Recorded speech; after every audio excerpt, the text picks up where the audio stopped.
Discontent is the first step in the progress of a man or a nation. Good beginning is half done. Hello, my name is Patrick Lee. Thank you for tuning in. Today, I want to talk about every single piece of my show, the work of the show, and then I will explain it to you, the concept and the idea behind it. But before I do that, I would like to share why I'm doing the whole overall concept. I remember when I was young, I went to Chinese restaurant to eat after dinner. Back home in Hong Kong, what they would do is they would give this kind of like a red bean paste, kind of like a dessert, or some fruit, and then we call it a day. But not until actually in Canada, and after dinner, they actually serve people a so-called fortune cookies, right? And I was fascinated by that because I'm thinking like that's kind of neat, much better than the red bean paste that I've been eating. And I also noticed most people, once they crack open, they read the paper. I guess it's a tradition, people like share each other, they have to read it out loud, like what your fortune is and what not. And then they just leave the fortunes and they cook. Sometimes they eat I do notice some people actually eat the cookies, some just leave it on the tables with the fortune papers and then just walk away. That was according to night. I'm thinking, I noticed that so the fortune is kind of like serve in a way it kind of do serve their purpose. People, they know the fortune and just leave away. But then I'm thinking don't you, if that's a good fortune, wouldn't you want to keep it? Or this whole idea was what happens if I collect or starting a journey to collect all the discarded fortunes and see I can actually bring it back to life. That was the whole concept. Fortunate enough that my family used to own a restaurant, and I do happen to know some contacts with restaurant owners, and asked them, would you be able to help me to save and collect those discarded fortunes? Doesn't matter what shape and form it is, because I'm going to re-document it anyway. So what I did was every week or every month, they would send it to me, and I would just typing it up, and it reflect to this piece of work here is all the fortunes is actually from the discarded fortune messages. The idea of thinking with people walking here, so that if they see, or if they can actually recognize that's their fortunes, because if that's good fortunes, technically speaking, you probably remember today was a good day or today is a bad day, whatnot.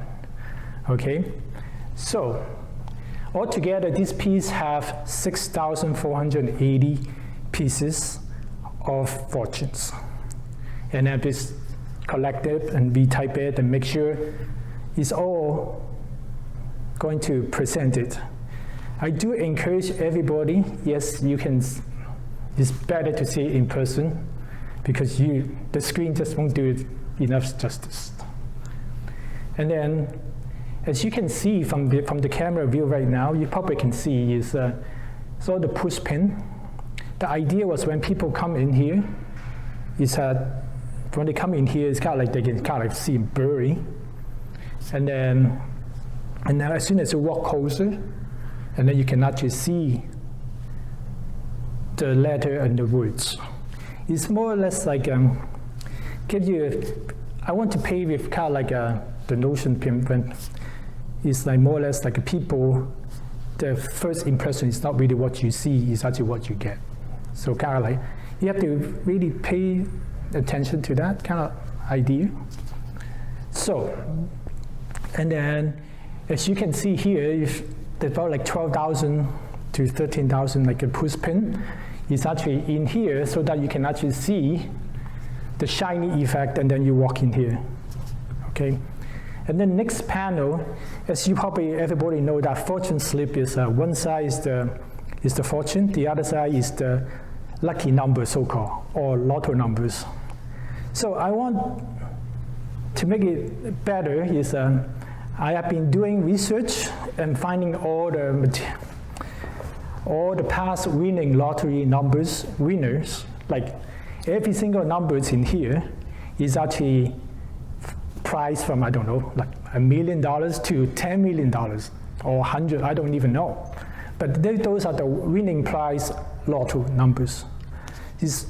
So in the way, it's kind of like everybody, like you can come and see your old fortunes, and also you can actually pick some new numbers, you know. And also this one is when I'm typing it,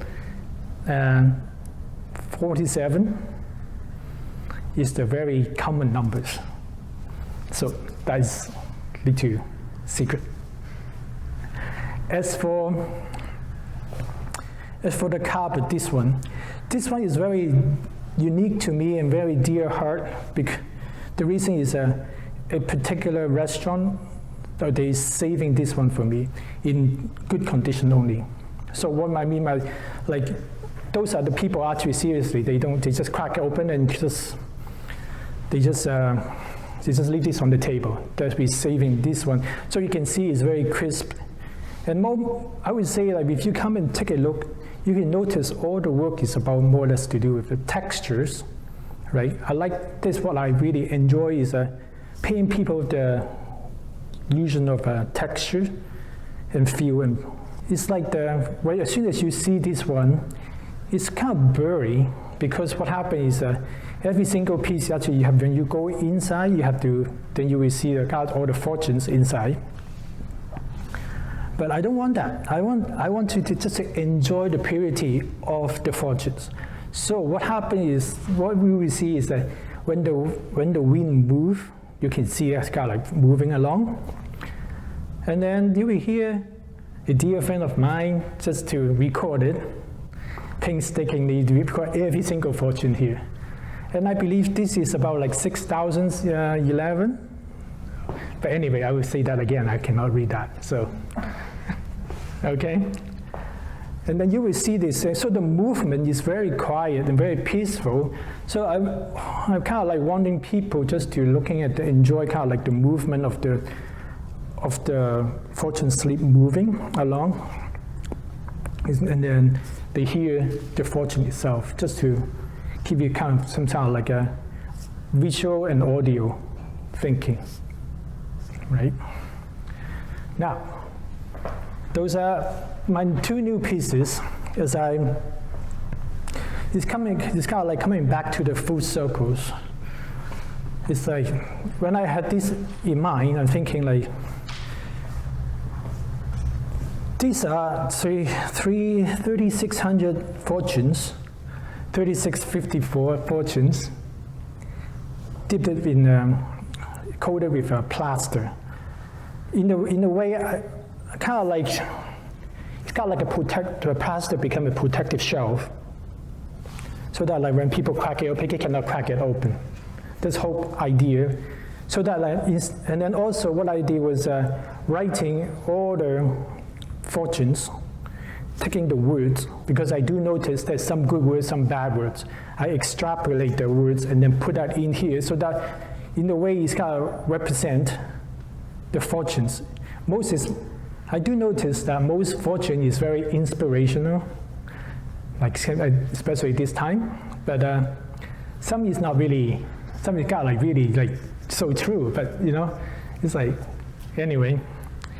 And then I just noticed, because when you feel in the visualize, when you come in here, all you see is kind of like, oh my God, so it's just like a cookie, it's like some sort of like objects, but when you turn around, as you walk around and you're actually starting to notice what kind of like dirt on the cookies there, and then you notice again, then actually it's the letter and word writing. That's what I kind of like playing with that, and then like people will actually spend time and look at it and wow, that's the whole experience I want to have.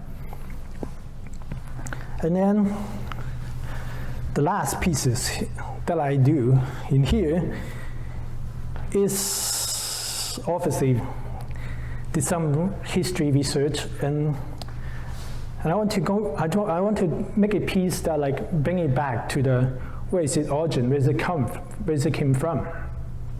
So it's back in the history. Probably everybody, some of you might know, but some of you don't. But anyway, it's the fortune cookie is actually is starting out in Kyoto, like back in the day, right? So it's called, I believe it's called Omiyuji. It's called the fortune slips. So what happened is back in the day, the dough it's not as like pretty as it now. It's very authentic, like a very homemade. Everyone make by hand. They do have a fortunes, but the fortune is rather than insert inside the fortunes, they put it on the side of the rim of the cookies, right? So, and then even now in Japan, like in Kanazawa, you can still buy that cookies. And then people think like, oh no, I thought cookie was a Chinese thing, an Asian thing, and then what happened? And then actually it's not. It's actually from it's in San Francisco, like what's that called? Golden Gate Tea Bakery, because from the Japanese tea cake house. They claim they are the first because they are thinking that's from the Kyoto, like we bring that back in.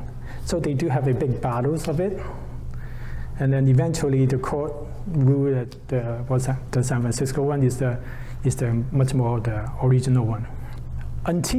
Not until they actually in Oakland, California, they invented the fortune cookie machine, so make it much more like easy to manufacture. So rather than like every single, you can imagine like my grandma making like 10,000 pieces like sitting at home. They have a machine now to do it. That's what fortune cookie you guys having all today. And then obviously Brooklyn is the wonton manufacturer is the biggest one. And then like they supply most of all the North America, Hong Kong, whatnot. And also, yes, and Hong Kong, and we do,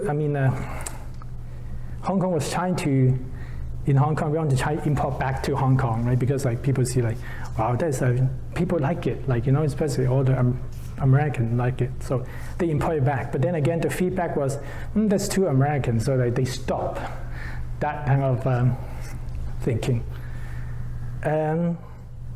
Again, and then Toronto would be wings, would be pretty, Toronto wings, and in Montreal as well, would be pretty much the manufacturer for the cookies, right? So please do come and take a look for all the show. Thank you. Is that good? I think so. Avert misunderstanding by calm poise and balance. You are careful and systematic in your business arrangements. A thrilling time is in your immediate future.